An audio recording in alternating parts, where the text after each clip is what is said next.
Сәлеметсіңдер балалар.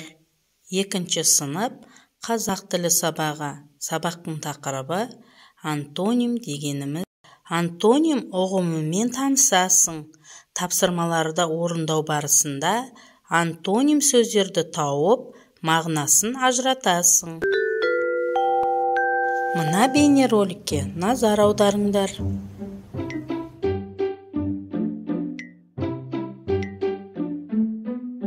Дана, сен не істеп отырсың? Мен ойланып отырмын. Не туралы ойланып отырсың? Қарындаш туралы ма? Иә, қараңызшы, мына екі қарындаштың қандай айырмашылығы бар? Айырмашылық дейсің бе? Мынау ақ қарындаш. Ал мынау қара қарындаш. Иә, дұрыс айтасың.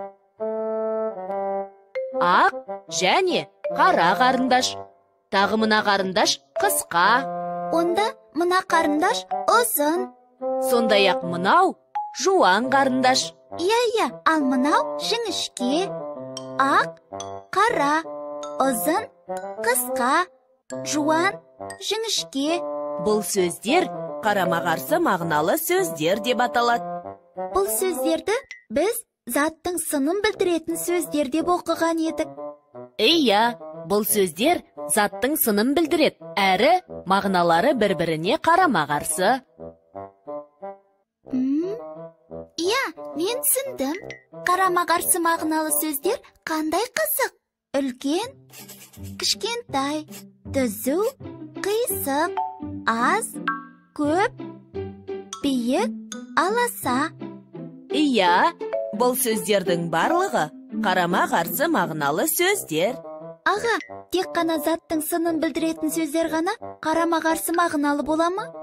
Жоқ, заттың қимылын білдіретін қарама-қарсы мағыналы сөздер де бар. Мысалы, шығу, кіру. Мезгілді білдіретін де қарама-қарсы мағыналы сөздер бар. Мысалы, күндіз, түн, қыс, жаз. Аға, қараңыз, Вики бір-біріне қарама-қарсы екі түрлі аяқ киім әкеліп қойыпты. Мынау үлкен, қара және ескі бәтеңке. Ал мынау кішкентай, ақ және жаңа бәтеңке. Жаңа ақпарат, яғни тілімізде мағынасы қарама-қарсы сөздер кездеседі. Ақ, қара, отыру, тұру, әдепті, әдепсіз. Мұндай сөздерді антоним сөздер деп атаймыз.